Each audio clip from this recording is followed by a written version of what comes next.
It's a bit of an unusual start, this location. We're in my cellar. This is the only place I'd ever have fake grass, in the cellar, nowhere else. But in the cellar, it works great, just to make it a bit more bright. But the reason down here is because, so just to try and keep it a bit drier down here, because cellar's obviously notoriously damp, so I've got a dehumidifier.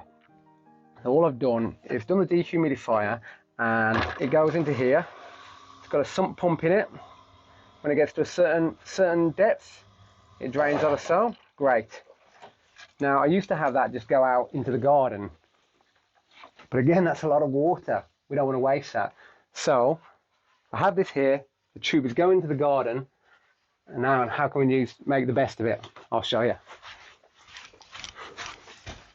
So we've already mentioned that pond. I kind of forget about this pond, but this is an even smaller pond. So we said about the water coming up from the cellar. What happened was, it was kind of like a problematic situation which created this. I had one of those plastic buckets with the handles, flexible ones, probably lifting things which were too heavy. It's a big pink bucket. Anyway, the handles both broke. It's one of those things, do I bin it? What do I use it for? And then I thought, all of this water which is coming out of the cellar, which I'm not using, I could use that, so I'll make another pond. So what I've done, this is the bucket here. It's submerged down into the ground, so I dug the hole, and then I filled it mostly with rocks. So you can see here, these are all rocks. I think actually beneath it they're bricks, just because I had some bricks. And I've raised the level, because what I don't want is a big bucket with no means of entry or exit, because it's a death trap. So I've actually taken most of the volume out of it by filling it with rocks. And then you can see, very accessible. I know I came out here last night and there was a lot of frogs. And that water from the cellar, here's the pipe, it comes out here and goes into that. Another slight problem I did have with it is because it's not a large area and I can't really grow plants in it just because it's so shaded, it was getting a bit stagnant.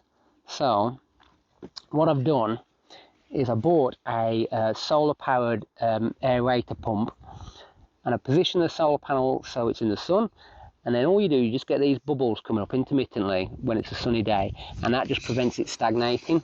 And just so it's another great area for things like hedgehogs to drink out of. All of these logs here, anything like that, frogs, as we keep seeing, love this sort of area. I'm sure if we had a rummage around enough we'd find one, but I don't want to disturb them, so I'm going to put this back. So yes, even it doesn't have to be a big pond at all. That's just a big bucket really. Yeah, it's creating somewhere that animals can drink, hide, shelter, and therefore live. So it's all just little bits of habitat. A side note, even though we could use the front, I blocked the front because people just tend to come around the back instead.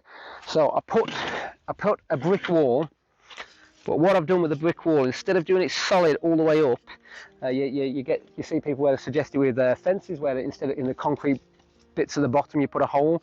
So what I've done is, when I laid the bricks, I've just left a gap like that, and all that means is things like hedgehogs can get in and out, because the more territory they can cover, the more successful they'll be.